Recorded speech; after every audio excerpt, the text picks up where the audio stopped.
Oi, povo de Deus, como tá? Glória a Deus, você tá bem?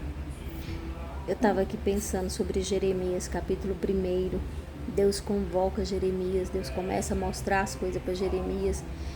E é tão incrível que Jeremias dá uma desculpa para Deus. Senhor, eu sou uma criança, ainda não sei falar. É tão incrível quando Deus chama alguém que a gente quer dar uma desculpa, né? Ah, eu não posso ir, Senhor, eu estou trabalhando. Ah, Senhor, eu tenho minha casa.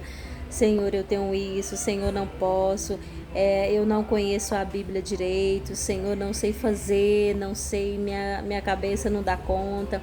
É tão incrível quando a gente põe tantas desculpas, né, para não atender o chamado do Senhor. Assim foi Jeremias. Senhor, eu sou uma criança. Mas Deus não quis saber. Deus não perguntou para ele o que ele era. Então é muito incrível, né? Como as coisas acontecem na nossa vida, né?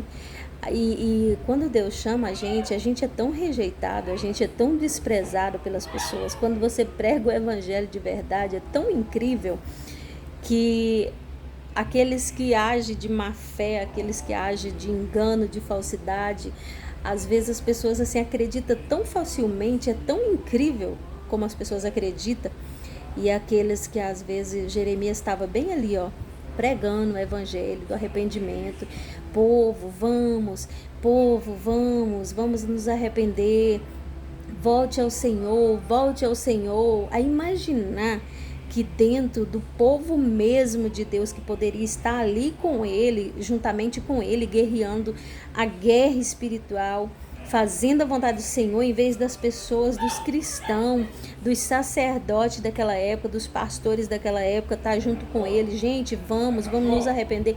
Ao contrário, eles começaram, foi planejar contra Jeremias, foi arquitetar planos contra o profeta do Senhor. Mas é tão incrível que a rejeição dos homens nunca anula a escolha de Deus para nós. O desprezo dos homens aqui nessa terra nunca anula a vontade de Deus para nossa vida. Por isso que o chamado, quando Deus nos chama, ele nos garante. Se Deus te chamou, se o Senhor te escolheu para uma obra específica nessa terra, você não precisa ter medo. Você não precisa temer o homem. Você só tem que buscar ao Senhor. Porque assim como Deus livrou Jeremias de todas as acusações, de toda a trama daquele povo, o Senhor nos livra também hoje. Não é diferente nos dias de hoje. Quando você prega a verdade, quando você prega arrependimento, como João Batista que diz: hipócritas, arrependei-vos. Quando você prega a verdade, você não é muito aceito, não. Você não é aplaudido pelas pessoas, não. Ao contrário, vira as costas, te despreza, não quer você por perto, não consegue conversar muito tempo com você. Sempre tem alguma coisa. Mas os verdadeiros adoradores, eles permanecem firmes, pregando o evangelho. Jeremias foi lançado dentro de uma cisterna cheia de lama para deixar ele morrendo lá. Mas o Senhor usa um homem também para ir lá.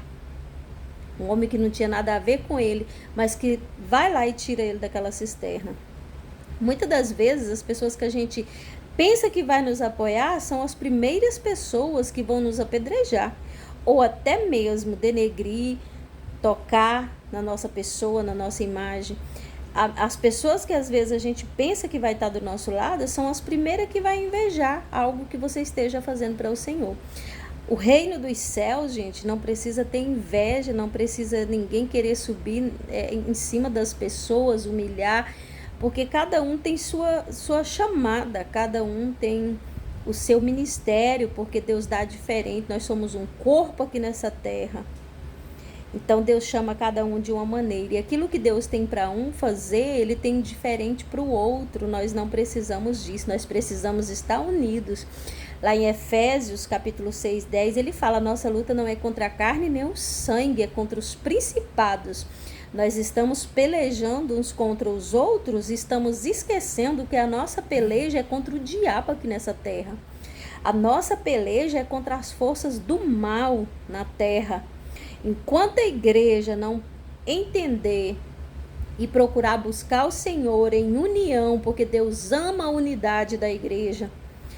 As pessoas estão sendo mortas por Satanás, estão perecendo no inferno porque a igreja tem se preocupado em brigar uns com os outros e tem esquecido de tirar as almas lá da perdição, lá das trevas.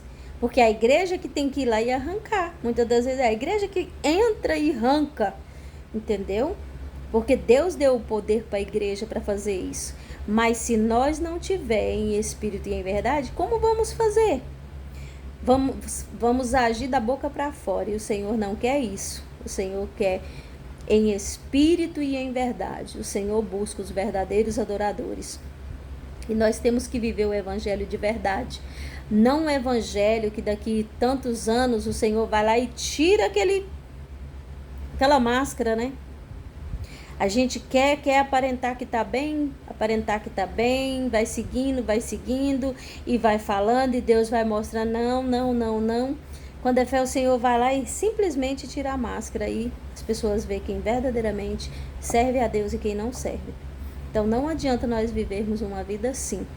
Se o Senhor te deu um chamado, não importa as pessoas que tentam te prejudicar. Confie no Senhor, continue orando, levanta a cabeça, marcha na presença do Senhor e todo principado o Senhor derrota por nós. Toda obra de Satanás, todo plano arquitetado, como fez com Jeremias, o Senhor vai lá e destrói por nós. Porque aquilo que os nossos olhos não vê, a nossa mente não alcança, a gente não ouve, o Senhor, Ele ouve. As rodas de conversa, as conversas escondidas, o Senhor ouve todas as coisas. Então, vamos ser sinceros na presença de Deus, cumprir esse propósito, chamado para nossas vidas. Amém? Deus abençoe cada um.